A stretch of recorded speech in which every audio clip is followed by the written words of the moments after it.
मुंबईच्या कुर्ल्यातील जागा अदानी यांना देण्यास काँग्रेसचा सध्या विरोध बघायला मिळतोय। खासदार वर्षा गायकवाड यांच्या नेतृत्वात सध्या आंदोलन सुरू आहे। कुर्ला मदर डेअरीचा भूखंड अदानी यांना देण्याच्या सरकारच्या निर्णयाला आता काँग्रेसनं निषेध केल्याचं बघायला मिळत आहे आणि त्या दरम्यानची ही सध्याची दृश्य आहेत। मुंबईतील कुर्ल्यामध्ये सध्या हे आंदोलन खासदार वर्षा गायकवाड यांच्या नेतृत्वात हे आंदोलन सुरू असल्याची माहिती आहे। संघर्ष लोगों के लिए लड़ने का काम करते हैं और जो लोग आज के तारीख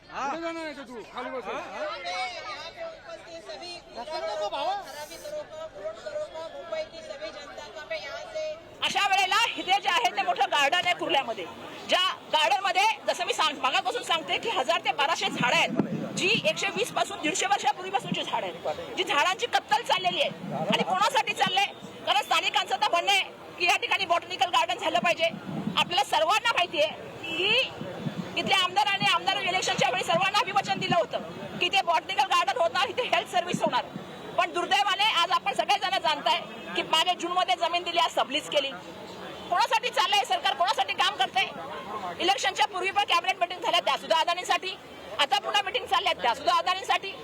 मला कळत नाही ह्या माणसाला काय पाहिजे मुंबईमधून।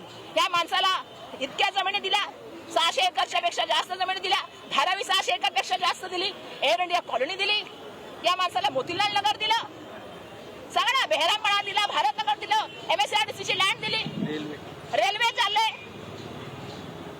डम्पिंग ग्राउंड चाललेत, एअरपोर्ट चाललेत। एवढं सगळं का चाललेलं मला कळत नाही। म्हणूनच माझं म्हणणं आहे तिकडे देवेंद्र, इकडे आमचे सिलेंडर आणि तिथे नरेंद्र सिलेंडर। मुख्यमंत्र्यांनी धारावीची पुनर्विकासाची बैठक घेतलेली होती, त्यावेळेस त्यांनी सांगितलं की धारावीचा आत्मा अबाधित ठेवून आम्ही धारावीचा पुनर्विकास करणार आहोत। नाही, मी त्यांचं भाषण ऐकलं, म्हणजे त्यांचं ट्विट बघितलं मी। त्याच्यामध्ये त्यांनी सांगितलं की आम्ही धारावीचा आत्मा समृद्धपणे आहे ते डेव्हलप करणार आहे। समृद्ध पण शब्द वापरला होता, किंवा आत्मा शब्द लक्षात येतो। मुळात त्यांना धारावीच्या कोणाशी चर्चा केली मला सांगा ना तुम्ही? धारावीतल्या बिझनेसमॅनशी केली, धारावीच्या उद्योगातल्या व्यक्तींशी कोणाशी केली, तिथल्या लोकांशी केली, तिथल्या लोकप्रतिनिधीशी केली, तिथल्या लोकांशी केली? कोणाला कुठं घर मिळणार आहे काय मास्टर प्लॅन कोणाला सांगितला? त्याच्यावर काय डिस्कशन केलं? मधल्या काळात मास्टर प्लॅन पण दिला।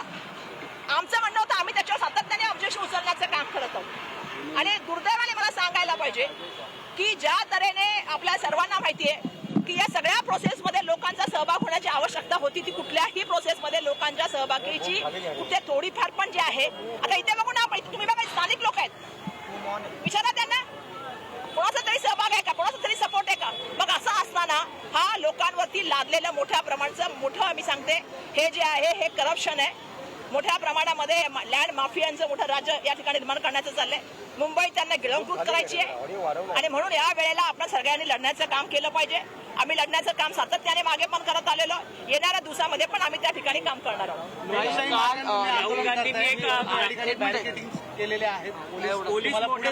मलाच कळत नाही की आता सरकार सांगितलं ना की अदानींसाठी आमचं सरकार फार मोठ्या प्रमाणामध्ये त्या ठिकाणी जे आहे ते सिलेंडर आहे। मागे सुद्धा तुम्हाला माहिती असेल की पूर्ण तुमच्यासारख्या पत्रकारांना त्यांना विचारा, मागे सुद्धा 2 तासच केलं, बॅरिकेडिंग केलं, पुढे जाऊ दिलं नाही। मला कळत नाही त्या मदर डेअरीमध्ये आम्ही का जाऊ शकत नाही? आम्ही लोकप्रतिनिधी आहोत, मी इथली स्थानिक खासदार आहे, इथली स्थानिक लोक आहेत, पण आम्हाला त्या ठिकाणी मागे पण तुम्ही बघितलं असेल एवढा मोठा फौज फटका लावला होता आणि आजही मोठा फौज फटका लावलेला आहे। म्हणजे कोणासाठी सरकार काम करते आणि कशासाठी हे काम करते? मुंबईकरांच्या, सामान्य मुंबईकरांच्या सुरक्षेसाठी सरकार काम नाही करत, पण जर अदानीच्या विरोधात तुम्ही आवाज उचलत असाल तर तुम्हाला त्या ठिकाणी रोखण्याचं काम हे सरकार करत आहे। आणि म्हणून मला या ठिकाणी सांगावं लागेल की ज्या तऱ्हेने सरकार अदानीसाठी मोठ्या प्रमाणामध्ये कशा सुविधा दिल्या जातील, मुफ्तमध्ये जमिनी दिल्या जातील, त्याचा काहीही परिणाम हो, मग पर्यावरणावर हो, लोकांच्या जनजीवनमानावरती हो किंवा मुंबईच्या इन्फ्रास्ट्रक्चरवरती हो, याची सरकारला पर्वा नाही। आज देवेंद्र फडणवीस यांनी आर्टिकल लीक जे ते राहुल गांधी यांनी महाराष्ट्राच्या निवडणुका ज्या चोरल्या या आर्टिकलला उत्तर देण्याचा प्रयत्न केलाय आणि 2004 पासून ते आतापर्यंतचे मतदान कसं वाढलं याचे संदर्भ सुद्धा दिलेले। मला असं वाटतं की देवेंद्र फडणवीसजींनी याच्याबद्दल उत्तर का द्यावं हा प्रश्न आम्ही कोणाला विचारलाय? राहुलजींनी कोणाला विचारलाय? राज्य निवडणूक आयोगाला विचारलेला, निवडणूक आयोगाला वरच्या विचारलेला। आम्ही राज्य निवडणूक आयोगाला मध्ये पत्र दिलं होतं आम्हाला डेटा द्या, अजून दिला का? आणि राहुलजींनी असंच नाही बोलले, राहुलजींनी पूर्ण समीक्षा केली आहे, राहुलजींनी पूर्ण डेटा सकट गोष्टी दिल्यात। राहुलजींनी कोणत्या बूथमध्ये आणि कोणत्या एरियामध्ये मतदान जास्त झाले ते तुमचं 5 वर्षामध्ये तुमचं किती मतदान होतं? 31 लाख. आणि 5 महिन्यामध्ये तुमचं किती वाढलं? 41 लाख. 5 नंतर तुमचं किती मतदान झालं? 6.something%. तुम्ही सुद्धा मुंबईमध्ये आहात, महाराष्ट्रामध्ये आहात, मी सुद्धा मुंबईमध्ये महाराष्ट्रामध्ये. देवेंद्र फडणवीस साहेबांनी त्याचं उत्तर द्यावं की 60-60 हजार लोक लाईन मध्ये उभी होती का? 6-6, 10-10 तास लोक त्यावेळेला त्या ठिकाणी मतदानामध्ये उभी होती का? रात्री सगळ्या पेट्या किती वाजता गेल्या मतदान केंद्रावरती? 10:30 पर्यंत सगळं बंद झालेलं. मग जे आरोप राहुल गांधीजींनी आमच्या नेत्यांनी केले, त्यांनी मागे सुद्धा तुम्हाला माहिती, मी सातत्याने सांगते की डिमॉनिटायझेशन असेल, आर्थिक मंदी असेल, युद्धाच्या बाबतीमध्ये असेल, चायनाच्या आक्रमणा बाबतीमध्ये असेल, त्या ठिकाणी असलेल्या कोविडच्या बाबतीमध्ये असेल, सातत्याने राहुल गांधीजींनी बोलण्याचं काम केलेलं आहे. आज राहुल गांधीच बोलतायत की अमेरिकेसमोर लोटान घालण्याचं काम देशाच्या पंतप्रधानांनी केलेलं आहे. आणि म्हणून आमचं म्हणणं आहे की अशा तऱ्हेने जे आहे हे जे चाललेलं आहे हे महाराष्ट्राचं विरोधी सरकार आहे. हे महाराष्ट्राची फसवणूक करून त्या खुर्चीवर बसलेलं सरकार आहे आणि हा लोकशाहीची पायमल्ली आणि लोकशाहीशी केलेली गद्दारी असं माझं म्हणणं आहे. वर्षा जी, हिंदी में जानना चाहेंगे, आज जो है आज आंदोलन फिर से कर रहे हैं। धारावी की लोगों को कुर्ला मदर डेयरी की जगह पे पुनर्वसन करने का प्रयास है और उसके खिलाफ आप फिर से एक बार हमें जो है रास्ते पे उतरे हुए दिखते हैं। किस तरह से? मैंने अभी थोड़ी देर पहले बताया कि केंद्र की सरकार हो या राज्य की सरकार हो, ये सरेंडर सरकार है. अमेरिका से ट्रम्प का फोन आता है, नरेंद्र मोदी सरेंडर हो जाते हैं.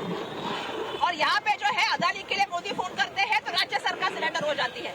वहाँ पे नरेंद्र सरेंडर, यहाँ पे देवेंद्र सरेंडर. ये कौन सी सरकार बनी है? और मैं ये पूछना चाहती हूँ, लाखों धारावीकर को बाहर भेजने का षड्यंत्र चल रहा है और धारावी की 600 एकड़ जमीन के उनको जो है वो उनकी नजर है और धारावी के नाम पे इतनी सारी जमीनें ले रहे हैं. मतलब mud Malvani, salt plant land, वहाँ पे जो है डंपिंग ग्राउंड की लैंड, देवनार की, मुलुंड की लैंड, कुर्ला के मदर डेयरी की हम जहाँ पे आंदोलन कर रहे हैं वो, और उसके नाम पे अलग अलग जमीनें हो रही है. इसलिए मैंने कहा कि उनको भस्मिया रोग हो गया है. उनको हर मुंबई की जमीन अपनी जमीन लगने लगी है और उनको ऐसा लगने लगा है कि मुंबई की जमीन पे अगर किसी का हक है तो उनका है, क्योंकि राज्य सरकार भी उनके सामने सरेंडर है और उनको जो चाहिए उसी हिसाब से सब निर्णय होने का काम होता है. आज मुंबई में बताइए मुझे, मोतीलाल नगर से लेके बहरामपाड़ा से लेके MSRDC से लैंड लेके एयरपोर्ट से लेके एयरपोर्ट कॉलोनी से लेके सब जमीन उनको देने का काम चल रहा है. और किस हिसाब से दे रहे हैं? अभी यहाँ की जमीन कितने रुपए में दे दी? 20% रेडिएटर के जमीन के हिसाब से दे दी. तो ये निर्णय किसके लिए हो रहे हैं? और मेरा इसमें यह सवाल है कि क्या यहाँ की जनता इसके फेवर में है, इसके साथ है? यहाँ की जनता जो है इसके खिलाफ आंदोलन कर रही है. लोकायुक्त को बोलिए इसकी हेयरिंग ले, लोकायुक्त बोलिए इसके आवाज में सुनिए, लेकिन लोगों की आवाज नहीं सुन के अपनी बात को कैसे आगे रखना, यही ये काम सरकार वो भी अदानी के लिए कर रही है.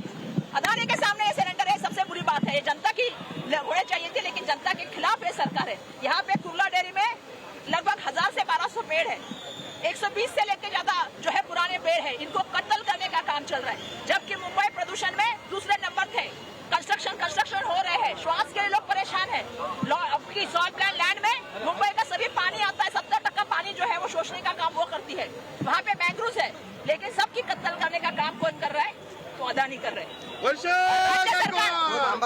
राज्य सरकार उनको जो है वो मदद करने का काम कर रही है. उनके लिए निर्णय, इलेक्शन से पहले भी उनके लिए निर्णय, इलेक्शन के बाद भी उनके लिए निर्णय हो रहे हैं. और ये सबसे बुरी बात चल रही है महाराष्ट्र और मुंबई में. मुंबई को बेचने का काम ये सरकार कर रही है.